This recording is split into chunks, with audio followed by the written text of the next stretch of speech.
Hello, welcome to the latest edition of the LPA Podcast. My name's Sean Woolley. I'm Managing Director of Cloud9 Spain. And with me today, I have our Vice President of the LPA, Pearlman. She is also the Managing Director of Affinity Property Group. And with her today, we've roped in Kian Bennani, who is the founder of High Homes and also, of course, a member of the LPA. So welcome, guys. Thank you so much for joining us. Today, we're going to be talking all things new developments. And I know that you both, you specialize really in a lot of new and off-plan projects. So I thought you two would be the ideal guests to talk us through who's buying, why are they buying, what are they buying, and what difficulties we have with developers, if we do, maybe we don't, and also where the market's really heading in terms of new projects. So my first question, just to provide some context, is what proportion of your business is made up of new development sales, would you say? You want to start? I'll start. So we're about 50-50 at the moment. Yeah, we are. Okay. And when I speak to the other agents in the industry, it's never moving more than sort of a 60-40 from what I can see. Well, wait until you hear this guy. Apart from Kian, obviously. Apart from So Kian. our sales are around, I'd say 85% new developments. That's incredible. 85%. That's really interesting. And Yeah. without wishing to go sort of prying, I'm quite keen now because I'm thinking, so of the inquiries you get, would you say that's reflective of the sales you make in terms of are 85% of your inquiries inquiring about new developments, or do you manage to convert them? Our marketing is focused on new development. So obviously we have a website that promotes resale properties as we do, but our active marketing is new development. So what we get through the door in terms of leads are new development leads. Okay. But yeah, I mean 85%. So when I speak to other agents, they go, wow, 80%, 85%, how is that even possible? Well, it's because we're actually out there looking for that business. Would you prefer to be doing more resale properties, or are you happy with your lot? I prefer new development. The thing is, as a buyer's agent within, sort of High Homes, our way of working is, okay, we'll get the client's hand, walk them through the entire process. And, most times they will buy a new development. If they don't buy a new development, obviously, because we have the market knowledge, we'll help them in the resale market, But generally, I think that new developments, I mean, they say it's an easier sort of job, or is it easier than resales? In a way it is, but in a lot of ways it's not. No, so I would say that the positive or the easy side of the new developments is it's sort of it's a business transaction, right? Compared to a resale property, which is more personal. So you have a lot more sort of emotionally charged reactions between vendors and buyers. I'm sure we've all been there. Stupid little details that arise. This is not included. That's included. My father's clock was not part of the inventory. All that sort of stuff. But yeah, I would say one of the easiest parts of the new development side of things is that it's more sort of business ABC. This is the process, follow the process. But that doesn't mean it's easier. What do you think, Mia? Do you think it's an easy cop-out? Do you think it's easy and lazy? Do you think Kian's got it too good? For this, I've got a lot of these. Go on, I'll let us start. For the agent that's showing the properties, it's easier. Let's face it, because half the time they're walking into a development and relying on the fact that somebody is there presenting the project. And you're seeing a show home. You're seeing a show home. Beautifully Everything's staged. new. It's like an office like this. You just bring your toothbrush. So for that, it turns a lot of people on at the end of the day. So it's an easier sale. I'll challenge you in a moment to that because go on. Sorry. No, all I would say is, however, you've got to find somebody that can vision the future. And that can sometimes be a challenge from my side, from what I see. But I do think it's an easier sale. And I actually think it's a clever sale. I think it's... For the buyer. Well, I think everything is set up for you, isn't it? In that everything is staged beautifully. And very often, people are seduced by show homes, aren't they? Let's be honest. We've all done it, I'm sure. We've all walked into a place and gone, wow, I want this. Well, you can't have this. You can just have a patch of grass over there and we'll build it for you. But I think the fact that you have beautifully staged, professionally staged show homes, and Kian's going to cut me off. That's not always. I mean, you have the big ones, Aedas, Kronos, sometimes at some stage and at some point have a show home, but a lot of the time they don't. So a lot of the time for our guys, the job is trying to explain to the client what's coming there and what's going to be built there without, last week I was in the sales office with two of my salespeople, and there's literally, they just put the porta cabin there and there's nothing there. So it's also helping the client understand, what this looks like, you know, in the very early stages at least. But don't you think that's also quite easy because you're selling fresh air? So you're basically selling a concept, and I love conceptual selling. I love to say, right, look at this piece of grass, look at that mountain, look at that view, and But is that because you can do that? Most people can't do that. Maybe. And a lot of clients don't get it, do they? They think, wow, no, I can't. I just can't imagine this piece of grass being my new home. So I like to take it a bit more technical. So like, you know, when it comes to like, you know, the very early stages, like what we'll do is we'll actually, you know, look at, you know, different sort of levels of the terrace above sea level, checking the altitude. It's a lot more like, yeah, of course, renders look beautiful and great. do you get your drone out, mate? I do.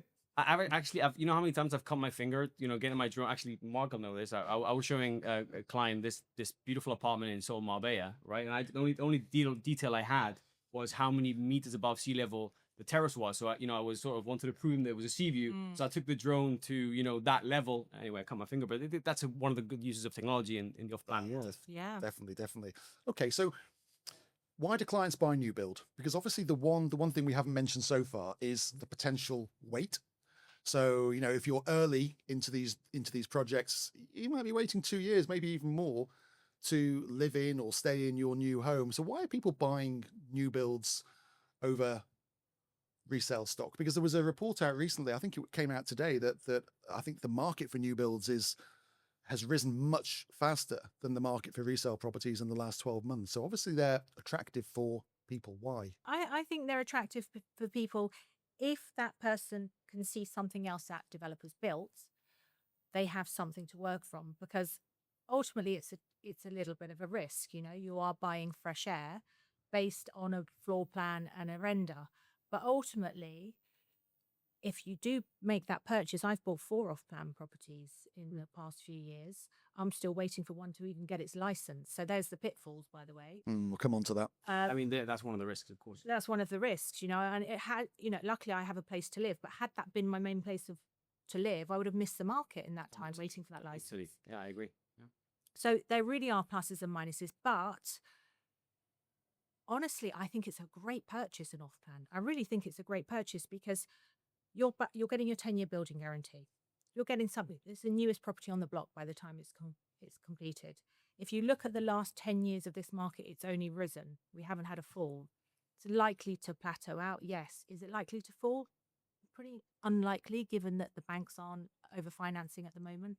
So it's a very safe purchase if somebody can find that inspiration and look at a floor plan and feel comfortable with it. Because that's the only risk, isn't it? Is that we haven't got our crystal ball out. We don't really know what situation we're going to find ourselves in 2 years' time. So if we reserve an off-plan apartment at, say, 500,000 euros today, you would hope that over the course of 2 years, that property will have increased in value. That's what normally happens, and that's why people invest at the start.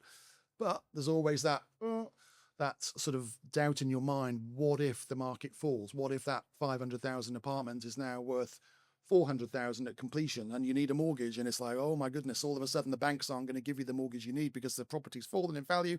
And then you have a perfect storm.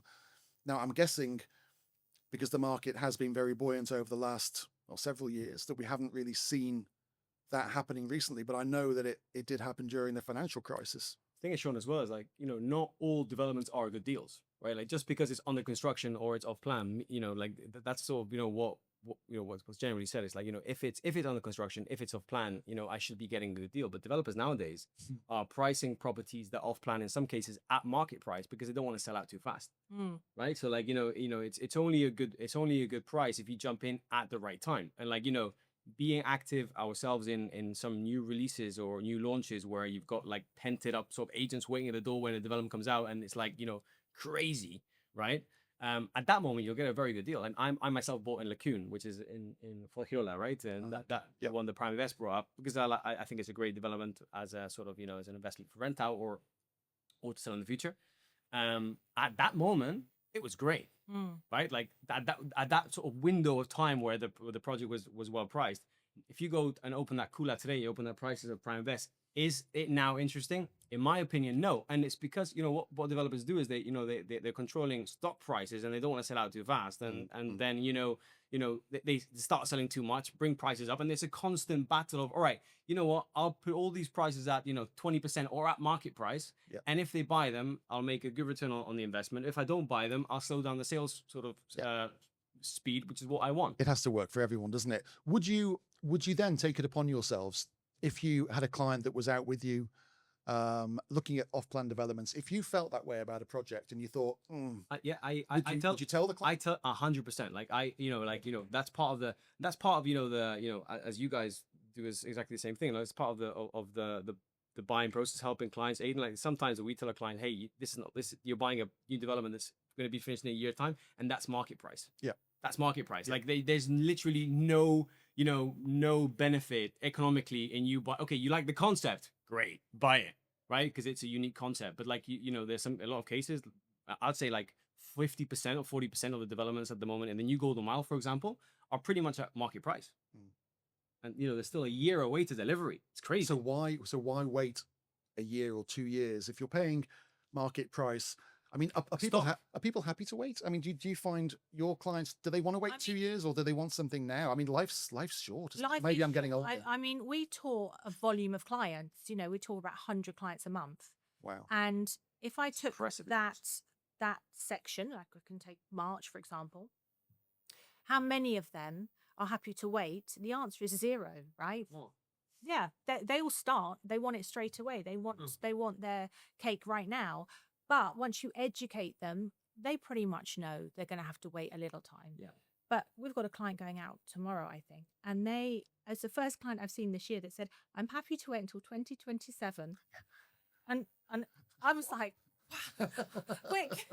That baffles me because that's our everyday business. It's crazy, that's incredible how we're in the same industry and there can be such different, How is that client coming? that's my everyday so bread your and butter. everyday lead is Every day in saying, I want to wait till 2027. Not, I mean, okay. The thing is, we have there's plenty of developments which are finished in a year and a half, as you know. But most of our clients, have 2027, 2028, no problem. We're now looking at developments handing over in 2028. But what's your main objection with a client then? For instance, everybody has an objection when you're trying to sell to somebody. An objection. Yeah. What things they come in on that product. So if I so understand that if you advertise or resale properties and you get clients that come in for resale properties, shoving a new development in their face is gonna sort of get them to react like, oh, that's But in our cases, they're coming to us knowing that it's I know, because our objections would be, I don't like the fireplace, I don't like the parking space. You don't have any of that.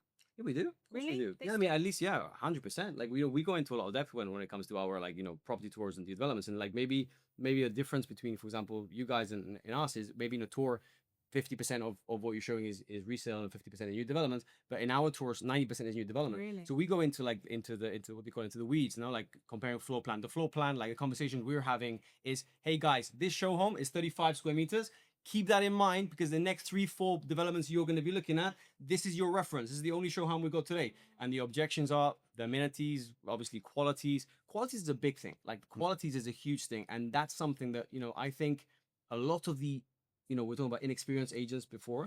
A lot of agents don't know how to sort of show clients when they're buying an off-plan property, what quality finishes really looks like and what, different levels look like, right? It's not the same to buy a Biaccelere development, which is, of lower quality depending on the product they bring to the market, than it is to bring out a Sol Marbella, So I think going back to the objections, I think it's mainly to do with the concept of the development, location, amenities, qualities. That's the line of objections we get. I prefer this over this.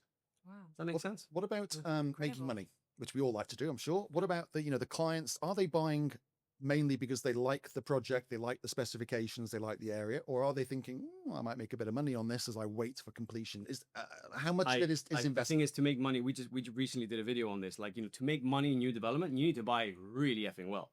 I mean, it's very difficult to make money on a new development nowadays. Unless you jump into a Lacoon, and I had to fight my way into Prime Invest to get that unit, and I'm in the business, right? I think for clients to get bargains, yes, you basically need to be trigger ready, have your agent lock and loaded, knowing there's going to be a development coming out there, and when that development comes out there, I mean, just yesterday we were talking about Cast, one of the members of our team, Zenith came to market yesterday or before yesterday.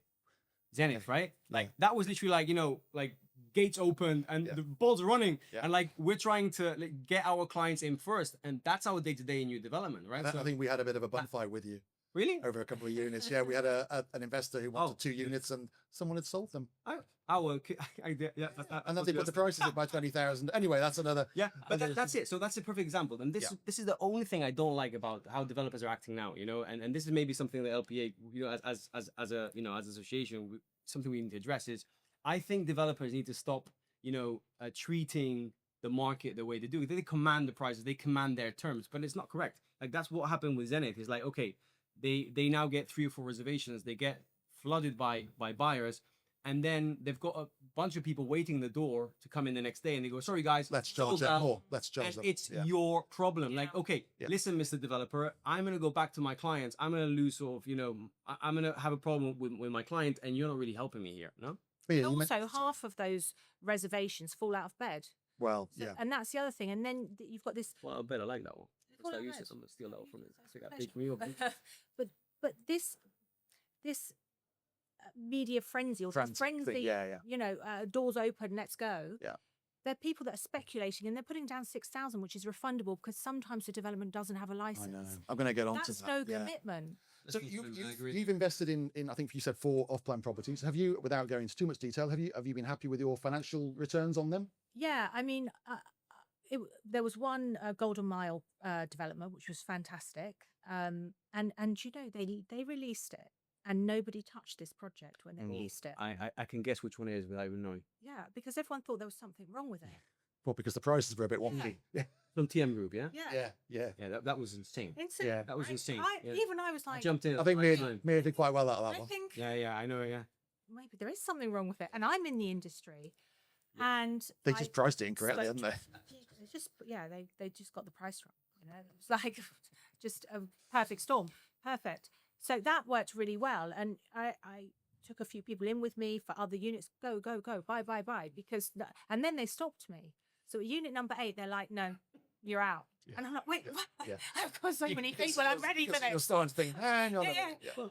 And so that was the end of that party because that finished after number 8. It happens, you know. Developers, like if you get developers which are Madrid based or out Yeah. Andalusia based, they get it wrong at the beginning. Yeah. Another developer that did that, and we can openly say, is Marbella, Taylor Wimpey, Marbella Lake. Yeah. I regret not buying a unit there every single day. Yeah, yeah. I remember they released it at 295. I was like, my brain sort of went into like Yeah, into like it's like- cortocircuitos. Like that's too good to be true, but is it? Why is no one buying? And then like now they're selling 690, Yeah. right? And the same with Los 650 Angeles or whatever it Beach. is. They did that Oh. at the wrong price. Oh yeah. But that was in the middle. Was that at the end of the financial Yeah. crisis? And everyone was thinking you was going to buy Yeah, this space. So, 199,000. Yeah. You know, walking distance to everything. but don't you find sometimes we are best placed to take advantage of these deals, but very often it's like, must be something Yeah, wrong. yeah. But there still are. I mean, I'll give you an example. Let's just throw development out there right now. No, so like in Estepona, like you know, talking about if you can still get value, Capri.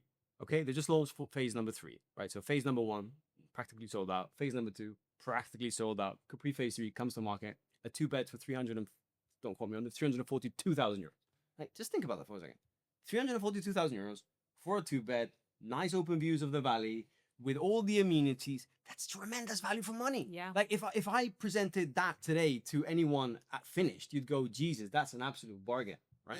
The So there problem- still are a lot of opportunities. But then you see, You I need would to- be you need to- worried with my conservative head on. I'd be worried thinking, well, hang on, if I'm paying 342 on phase 3, Mhm. people in phase 1 and phase 2 will have undoubtedly paid less than that. Oh, So I'm not in control of the prices. They actually If paid I more. want to resell, I've got them to compete with. Yeah, but they actually paid more in some cases in phase Oh, 1 and phase 2 because the developers are sort of raising prices. You know, developers want to have a secured amount reserved and under contract to get the finance from the bank. So what they don't make in the beginning of the sales, they'll make towards the end. So they'll actually, you know, I think like the units which are now selling at 342 in Capri phase 3, exact same unit in phase 1 and phase 2 are sold for 390, 410. Oh, okay. So 390. it's because very often it's the other way, Yeah. isn't it? Yeah. You've got to be careful of a big phase development that you Yeah. haven't got someone who's paid maybe 30% less than you, who, if they want to resell, they're gonna wipe you out. Mm. I mean, I had a client that bought 7 units in El Higueron West, and I was there on just pre-launch, and they had the waiting list. They weren't Were you in a queue? Yeah. I was in a queue.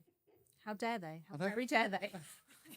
But it was my client actually, and he bought the 7 units, and we were number 27, 20, 29, etc. Did they give you a little card? Yeah, we had a ticket like when you go to the supermarket and get your delicatessen.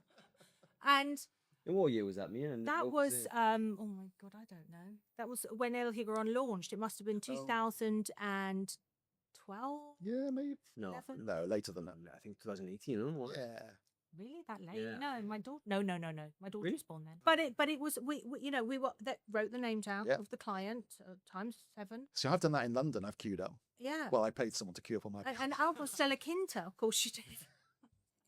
Altos de la Quinta had the queuing system Yes, they did. when that launched. Do you remember that? Yeah, Years yeah. ago. How long have you been on the coast? If you don't mind. Well, I'm 32, so 32 years. Well, but how long have Yeah. you been in the industry? 14 years. 14 years. Okay. See, it might have been before that, the Altus de la Quinta. Yeah, it was. thing. Anyway, listen, a quick question for you. So you mentioned it earlier actually about some developers will release a project before they've even got a license. Now, if we had a lawyer with us today, they'd say, "Oh, don't be doing that." Or if you are going to do it, make sure that we control the money, not the developer. Is it something that we advise our clients to do? I mean, obviously that's when they're going to get the cheapest price, but I think they have to understand the risks. So, like, if they understand that, there is a chance that the developer doesn't get the building license, and there's a chance that, 12 months down the line, we're going to go back to property search. But hey, yeah, it's a great price. If they understand that. and their money's secure because they'll have done it the right way with a lawyer and various things like that. But yeah, that's the problem, isn't it? Because we've had situations recently with developments, and because they're so attractive, a lot of people invest in them. But then you get to a year down the line, still no. Well, I'll give you an Still no example, license. and with actual name to it is, for example, Metro Batista brought Calma to market in La Cala de Mijas, right? And it was like, push. It's practically nearly sold out off plan, and they've now taken it off the market, right? And what happened was they were selling a pre-license, right? Very heavily discounted units, and someone did a miscalculation, sold them too cheap, and then they cancelled the entire project before it even launches. That happens. So what do we do as agents, and what does the LPA do in situations like that? Should we be promoting those products, or do you think we should say, actually, do you know what? We are only going to sell post-license products because it does us no favors because we don't get paid, we don't make any money. Obviously, does the clients no favors because they don't end up with their beautiful home in Spain that they wanted. So should we just say, do you know what, developers? Why don't you just bring your product to market when you're ready? I think. Sorry, Mia. I was going to say. No. I think Taylor Wimpey do a very good job by just Because they insist on. Yeah, I really like that. They're like, El Hipódromo now Micas is sort of, coming up with so much projects, and Taylor Wimpey has got a land there, which is one of the best, and they're like, no, I'm not bringing it to market to go to building license. So chapeau, well done. But like, is it negative to bring properties or developments to market pre-license? I think if you have a clear communication with the client understands that it's a 3-year waiting game or 1 year to license and knows the risks involved and is getting a good deal, yeah, why not? Right? I That's my think opinion. you've got to be transparent about it because ultimately it's a gamble. And if somebody's risk orientated, great, do it. Because ultimately you're not putting down that much money either. You could buy €1 million property and you're putting down 300,000. But I'd say to add on to that, absolutely agree. But to add on to that, like when someone's like, what comes behind all that? Because, at that moment when someone brings a product to market, even if it is pre-building license, I think what we need to remember as agents is that developer has most probably invested €4 million in the land because they definitely bought it without any sort of mortgage. They've invested at least 300,000 in architects and renders and marketing. So are they not going to really come to market? Trust me, like they're going to get it right. So like I'd be very surprised. Then another thing is that they get it wrong, like Metro Batista did, and they did get it wrong, and they should say they basically priced it wrong and they cancelled, right? And that, I think it's a terrible thing for the market. That's a terrible thing for the market because it puts us all in a bad position. Like do your numbers right. Don't sell out too fast. Do like other developers are doing.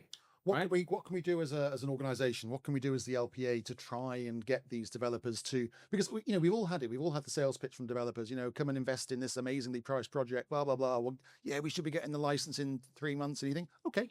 And you've got to show it because if you don't show it, someone else is going to show it. But then 12 months down the line. And it's awkward because you've got to educate your client, but that's quite a negative format that you're putting forward to your client, because firstly you've got to say, I'm going to show you something and there's no license, But he might never have. Yeah, that's an awkward, do say it. I'm in that position right now. I think if you're an investor, it might not matter so much. Yeah, because it's €6,000 and you're going to get it back anyway. You just haven't made any money on it. yeah. But if you're like dreaming of moving into your beautiful home in 18 months or 2 years, and all of a sudden actually you're a further year out. Yeah. Wow, that's a big blow. And it's not only that, and then there's more delays, you know, first occupation, this, furniture. I mean, you know, if it's a 3 year, it's actually 3.5 years, right? Or Yeah. even 4, like, you know, Yeah. time, and we're in Spain, everything takes longer. Let's talk about developers, because it's a booming market at the moment. It's very busy. It's very hectic. I did some auditing on our new development website pages the other day, and wow, I was amazed, because it's been a while since I've been out with a client on a sort of multi-property tour. So it was like, oh, how many developments in Estepona, for instance? That says to me that obviously things are selling. Things are selling very well. I know that a lot of our sales staff, they struggle to get appointments. That you have to wait 2 weeks on some developments, which seems crazy. Why don't you just employ more staff? But that gives developers a bit more control, doesn't it? They are in control at the moment of this market. They can kind of dictate terms. Are they? I mean, can we rely on them to deliver a top quality product, or are they cutting corners? What are you finding? I think that there's certain developers that are fantastic, and Kian might agree with this, because you deal with many more developments than nearly every other agent out here. But there's reputable agents, developers, and there's agents, developers that have just come to the market. So, for instance, we've just sold a house where this developer is on project number 6. So we're feeling like, okay, project number 6, you've gone through the rough and the smooth areas of this market. Mm-hmm. You've learnt, you're in. If you're dealing with a developer that's on development number 1 or 2, and they don't have a license. But don't you also think it works the other way? Because we have been dealing with some of the big boys, as I'm sure you both do. And I find their attitude quite appalling, certainly in terms of after sales, in terms of snagging, in terms of contracts. Terrible. And it's almost like the bigger they become, so the more projects they do, the worse they become. Maybe because they haven't got the quality control of what they're doing staff-wise. I don't know what the problem is, or maybe it's all about numbers. And as soon as you get a business that's all about numbers, then you forget about the product.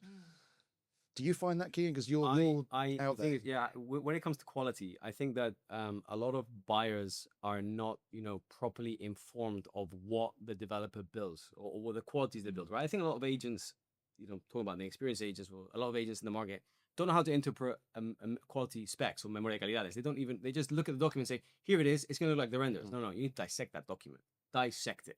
Like, you know, what's exactly going to be installed? What kind of thing? Like, you're showing them like, this developer spent $2.5 grand on a render to show you what the lounge looks like. Don't pay attention to the render. Pay attention to the floor plan and the quality specs, right? And that's the thing. Like, people are sort of in love state, looking at the renders in the brochure, and that's meant to sell. Oh yeah, right? I mean, the renders always look amazing. Yeah. The show flat always looks amazing, I guess. But what I find is it's maybe not necessarily about the finished specification, which I think normally matches up with what you're told. It's more about the attention to detail, like the snagging or things like that really annoy people, because, you know, we know that the world is not perfect, but when you're buying a home for a few $100,000 at least, you expect there to be a certain standard at handover, at snagging. And what I've noticed in a lot of the contracts now, I mean, it wasn't the same in my day, but nowadays, you know, you basically do the snagging after completion. It's like, what the heck? So you paid all your money. You know, in the old days, it used to be the last bit. I'm sorry, we're not giving you any money until my agent has been in there and snagged it. And it was like, okay. Now it's the other way. Sorry, you get 2 weeks after completion for your snagging. What?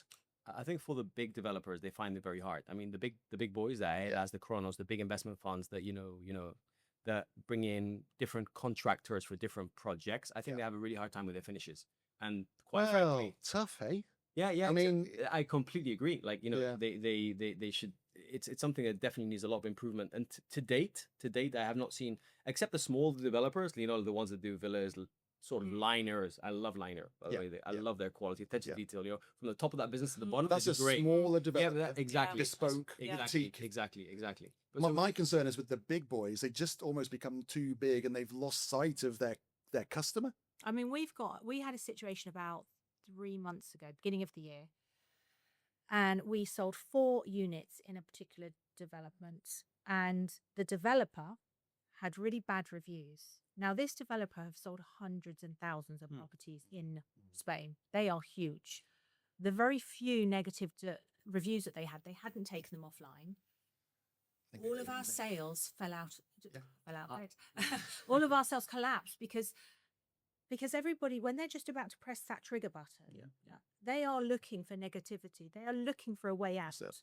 And once you go online and you start seeing those negative comments, and it could be from 10 owners that didn't have a good finish on the Yep. property. Yeah, that's right. Yeah. But that developer's built 200,000 units last year. I'll add on to that. Sorry, one thing. Yeah, yeah. I'll add to that, and I find that fascinating. Like, we've sold a lot in Estepona, and there's a few developments in the center of Estepona. We had a client, I think it was 2 months ago, that pulled out of a PPC contract, or just before they signed PPC, because they saw a negative review on the finishes. And I said to him, look, do the following exercise. You get the top 4 developers in Spain, right, and go to all of them, and you'll see that none of them have good reviews. Yeah. And the reason for it, and it's actually really bad business practice from the developers, is, you know, as a business, I'm actually always going out there trying to find a positive review. Hey, you had a good time with us? Review us. But developers aren't. No. So what happens is they only accumulate the negatives. only get Yeah, They don't accumulate the positives. Yeah. Right? And And that's the problem. they haven't even got anyone sorting out the They negative haven't got reviews. anybody doing their They don't social care. media, nothing. So, No. okay, so Yeah. Mia, as Vice President, LPA, Yes. what can we do about this? What can we do about these, not rogue developers, because they do generally do a great job, but how can we improve things for our clients, really? I think it's always safety in numbers. Mm. And that is a coin of phrase that I'd like to use for the LPA because it's grown quite significantly in the last year. And also now there's a regulation coming in, finally. It's not the regulation we need, but because Northern Spain and the Balearics are already regulated, it's finally filtering down to us. So what we would like to do as an LPA group, but we need everybody to participate in this, is with all of us, 75 agents, and most likely the biggest agents on the coast, we probably represent about 60 to 70% of all transactions that are happening. Yeah. Right? That's a big chunk. Yeah, it is. Totally. As a collective group, we need to be going to these developers and saying, release properly, release with license. Use the LPA group as your platform because we're here already and we're probably going to provide you with most of your clients anyway. Are they going to listen to us? We're having discussions with Taylor Wimpey at the moment about this very thing, and also this registration process. Oh, my don't get God. Kian started on this. This is exactly what I want to talk about. Absolutely right. Because I No, like, you know, like that's one of the most important things. If there's something we can implement with the LPA is to have a common registration policy. Yep. A common registration policy. Like, you know, hey guys, this is how registration work. If you want to work with LPA agents, abide by these registration, and they have to be fair. Obviously, they don't have to be like, you know, I think we all know, you know, what they should look like. But like, I'll give you a quick example. We had one client that bought, you know, in a development that was introduced by us on month 3 and day 1, right? And the policy is a 3-month registration. And like, I'm looking through my CRM and, you know, we're supplying absolutely everything to the client in terms of, you know, we actually put the development on the map in the first place. But then, of course, you know, it's clients that don't, you know, in this case, it happens to all of us. It's like, you know, that's not fair, right? It's not correct, right? So yeah, I mean, a common registration policy, and it's really simple. It's really straightforward. really simple. And also a registration policy among agencies. We don't have many resale properties, right? We don't. I mean, we brought this development to market called Counter Collection. That was one of the only products we brought. Then we have maybe 15 listings, like completely different to what you guys do, for example, right?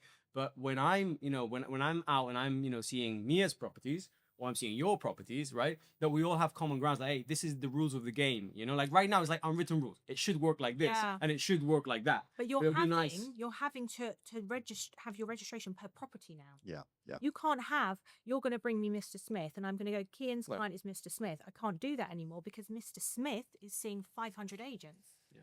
Okay, we're drifting off I know. to, Here we go. another, but in terms of, obviously we can moan about developers. I mean, people have moaned about developers for years, haven't they? That's just one of the things, and people moan about agents and we all moan about each other and whatever. But what things kind of drag us down a little bit in terms of the process? I know that we've mentioned off air about the KYC, the anti-money laundering, PBC. money at PPC. Yeah, so just so people understand, what does that involve? PBC, and for people that are in the LPA, you know, that sell new developments, they'll know exactly what the feeling is like. But I'll give you an example, okay? One of our rockstar agents closed a sale in a development, right? And it's all, way, great, fantastic, well done. My next question is, where's the client from? It's like, Bolivian. Like, okay. Where is the wife from? Oh, she's Russian. Okay. where their business is based. Did you take your own figures at that point? I don't know. I was in this strange country. It was like, okay, I've got good news and bad news. The bad news is this is not gonna pass PVC. Yeah. Like there's no way in hell. Like, you know, And I literally, I'll give you another example. James Bryan, love him. Sending me, we had one of the sales in Pure Sun and with Mas por Menos, and the client sent the passport over and the initial information, and he answered me privately saying, "Be ready no chance. for a PVC roller coaster." So that's what we call it in the office now. It's a roller coaster because it's a roller coaster. And, yeah. Why is it a roller coaster? Just explain. I think it's a role. I can vouch for one particular developer who are using an outsourced company to do their PPC. Now, for anybody listening who's not familiar with PPC, it's basically your anti-money laundering, data protection, verifying your client is genuine. Now, most of the time, developers are allowed to do that. And that would consist of some basic. And they do that documents. worldwide, don't they? If you buy in London, it's the same. Absolutely, you have to verify the source Who of you are, funds. yeah. So now some developments are using an outsourced company who are paid by the hour, Okay. right? Yeah. And that right. is the very problem. Yeah, because we've had obvious ones that are never going to get through, like the example that you Yes, gave. But then yeah. we've had other ones, like, I don't know, Dutch or Belgian nationals who maybe have a business in Luxembourg. So, okay, there's a bit of cross-border stuff, but there's nothing that, no red flags. And they've not been refused, but it's just gone on and on and on. And the clients turn around and go, you know what, don't want to wait. For the cleanliness of the system and I think it's very important, right? And we have a sort of good practice in place, but these developers go above and beyond, and it's just ridiculous, right? So I've got one case with a sale in La Cala, right? It took us 5 months to pass PVC. 5 months. That's crazy. Yeah. That's crazy. And that was basically one of the chunks of the cash that we're using to pay the PPC was from a donation that the grandma gave this one person, right? But this grandma is now in a nursing home with Alzheimer's, right? Hold on, right? But they want to identificar las partes. So they drag this grandma out of a nursing home to get a copy of a passport, because the last passport was like from 15 years ago, right? And this poor, I mean, imagine, and their responses from one of these departments in Madrid, es que es así. So like, es que if you do not supply this information, we can't greenlight you, and we can't tell our clients, which is the developers, to go forward with the contract. It's utterly ridiculous. I'm pretty convinced that if we weren't in a fast-moving market, they'd be turning around these things much, much quicker, because of course it doesn't matter to them. If Granny isn't going to come out of her nursing home to verify the funds, they'll just sell it to someone else. They don't care about your client or you and your livelihood. They just want, oh, well, that unit, it'll go to someone else. And that's what really bugs me, is there's no care about. I don't think there's much care in the world right now. Oh, I think, no, I don't. I think that everything is so fast moving that it's really hard to find time to care for your client, to care for your previous buyers, to care for the list of people that are on, ready to go and pull the trigger on this property. Everything is at such a pace now. Do you think that's because we're a bit scared about what the future holds, and maybe No, I we just don't think know what's it's around the corner? because we have these bad boys, and that means you can work 24/7. It's sped everything up, and we have a boom going on here. And in a sense, this market is always in some type of boom. I've said it before. It doesn't really matter what's going on in the world. It will just elevate the market here. I just worry about developers having a little bit too much control, and I've noticed that in a lot of contracts, because I get to see, particularly when we've got a lawyer client, and I'm a lawyer, so if a lawyer client says, Sean, this contract is just ridiculous, it's unfair, it's totally in favor of the developer, I have to say, yeah, you're right, but there's nothing I can do about it. It's out of your hands. A lot of lawyers as well, they'll say, yeah, we want to fight it, but we can't, because the developers will just turn around and go, well, if you don't want it, It's like it's totally true. And like when we take clients into first consultation with lawyers right before they about pay a reservation, it's always the same as like, hey, this is the contract, and if this is the balance line, it's always on balance, slightly tilted towards the developer, and there's no changing. And there's no moving it. Yeah. One thing about PVC, just one thing, which I talking about things that could change, is the same way when you have a buyer that says, hey, I've got a lawyer that's from Barcelona that's going to help me with a transaction, and you go, no, you need to use a local lawyer, right? Because these are the people that know urbanistics, know town halls, know the ways around the business, right? I think developers need to use local law firms for PVC. It's super easy. Like, speak to a Manzanares, speak to Martin Echeverria, speak to any of these big law firms, Franca de la Fuente, and say, hey, listen, we want PBC to be brought here, right? And they'll happily do the service because it's actually just it's a service. They want contract. It's one exactly. It's supervising and making sure the traceability of the funds and the origin of the funds is legitimate, and a law firm can do that. It's incredible because I've noticed that developers just won't amend anything in a contract because once they've done it once, it opens. I mean, I've bought in London, for instance, where I think I told you off air that I bought a little studio apartment, 40 square meters, nothing amazing, but in the contract it said that they have the right to build a volume that's 5% less than the stated square meters. So I said, okay, well that's fine, but I'll pay you 5% less at completion. No. So I was like, hang on a minute, I'm going to get 5% less for the same money. How is that equitable? And I argued like heck with my lawyer in London.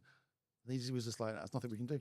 Nothing we can do because if you don't want it, somebody else will have it. Yeah. And I've just noticed that creeping in a little bit here. Yeah. We had a Polish lawyer who bought a property last week or week before who, I mean, he sent me the PPC and the red lines, everything was redacted. Oh, Jesus.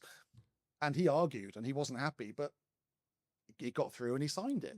And I mean, these aren't bad contracts, by the way, just, you know, in case anyone's thinking these are rogue contracts, they're not, but it's just a few little things in there that are biased towards the developer. I think when you have been here as long as we have, and we've seen a lot of these off-plan developments come to fruition, and now people are living in them, and me reselling the resales, you're still focused on the new ones, but I'm quite pleasantly surprised and confident that most of the developers deliver what they say they're going to deliver. Years ago, they used to do the actual little plate with all of the properties on and little people walking along. And 20 years ago, I'd be thinking, oh God, I hope it turns out like that. And it did. Yeah. And it did, and it did, and it did. So we can use our history to use for our future developments, and it's only getting better. I agree. Do you know what? So ultimately, somebody buying a new development, they're pretty safe. Because I totally agree. I mean, we are flagging up the very small number of things that annoy us. And it's just really annoyance to us. I mean, one of the things that I find, going back to PVC, an unusual trait is that in England, we have P60s and P45s. But in other countries, they don't exist as a document. It's not a document. So that country cannot pass PVC because they cannot supply that document. And there's no flexibility, is there? There's no, like, look, it just doesn't exist. It's almost someone pressing a button on a computer. Yeah. You know what it is with PPC is that these guys in Madrid or these companies, because normally subcontracting companies in Madrid is basically I need to cover my backs. I need to cover 100%. So like, you know, because obviously if these developers get inspected, they're not going to get inspected now. They're going to get inspected in 3 years or in 2 years. So they want to basically close the expediente, the file, and put it away, and know that if their client gets checked, that there's no way in hell that's like, you know, that's solid, no, that file. But they go way too far. Like, you know, there is an element where you need to. It's that knee-jerk reaction, isn't it? Yeah. It's a shame. Okay, I'm going to finish off with a quick question for you. So if you're building a new development in Estepona and you're speccing it out and you're thinking about what to put within the community that would entice buyers, what would you put in there? So say it's, I don't know, starting price is 500,000 euros. What would be the key things to put in a development that would entice buyers? I personally think there's a massive attraction towards wellness and co-working and community. I think communities are being lost.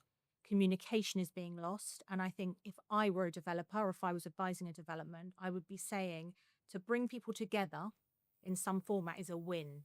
Nightclub? 100%. All in. Where do I sign? But that wellness, and Higa on West have done it fantastically well, and that's got to be one of the most successful developments on the coast. I mean, you tell us what is the most successful development?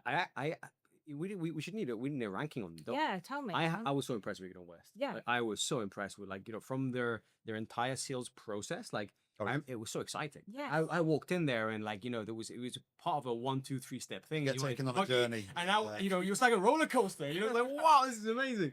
That's incredible. I think it's definitely one of those successful. Is it one of the most successful ones?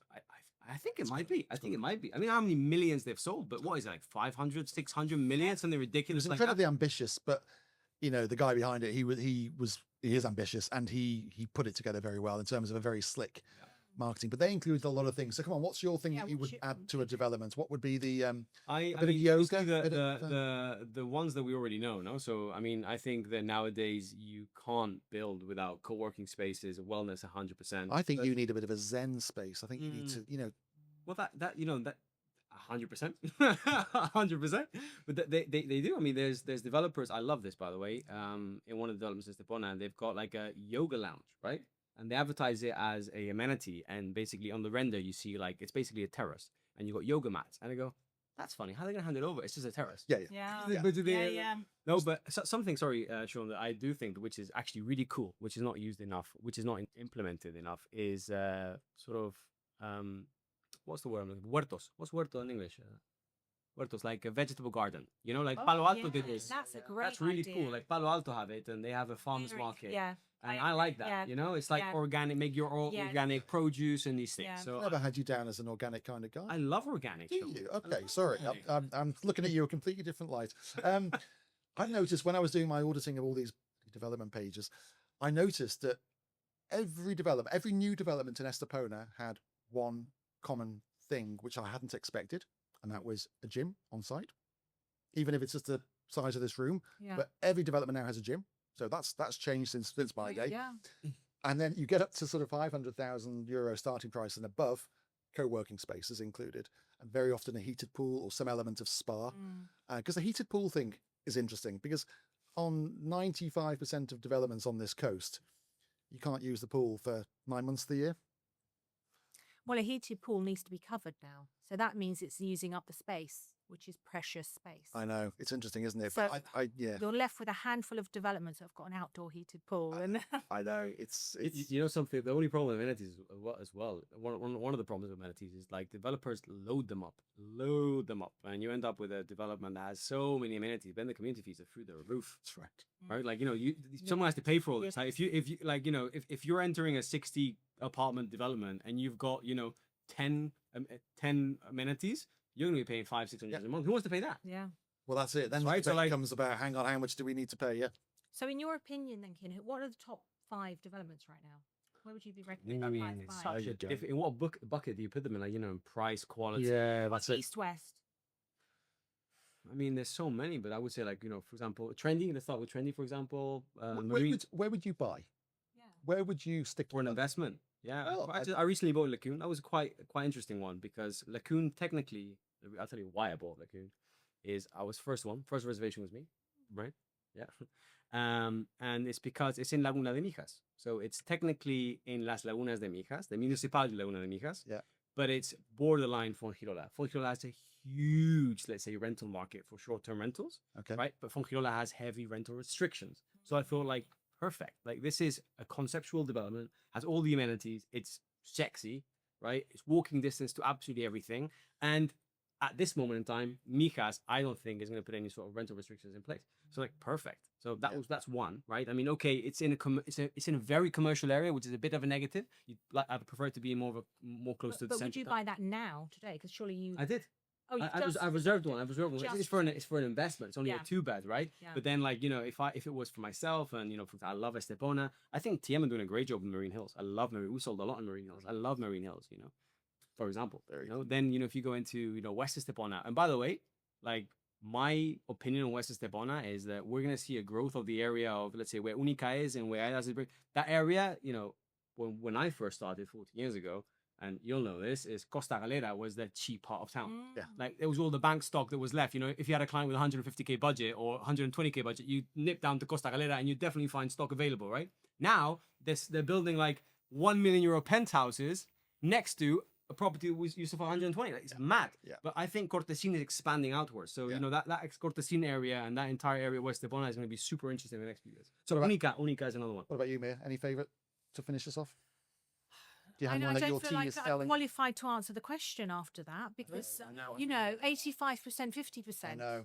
I feel. Yeah. I feel. I'm do you know what? just going to go home and get my violin. I think we should But- just go. I think I've got a better plan. I think we should just go and work for Kian. Hey, you're welcome. It sounds Totally. great, doesn't it? Great. New developments all day long. Yeah. Just we'd have fun. Yeah. Good laugh. Yeah, we just We sit could waiting for double talk. BBC. We could yeah, we could just sit. We'd be on holiday for half it'd the be year. fantastic. So Kian, yeah, expect the applications in this afternoon. No problem. If I'm competing for one space, it'll be a problem. I'll be with him in due course, no problem. Right, listen, thank you so much for joining us. It's been an absolute pleasure, Mia, Kian, and thank you to Invoga as well for the use of their lovely office. And we'll see you next time.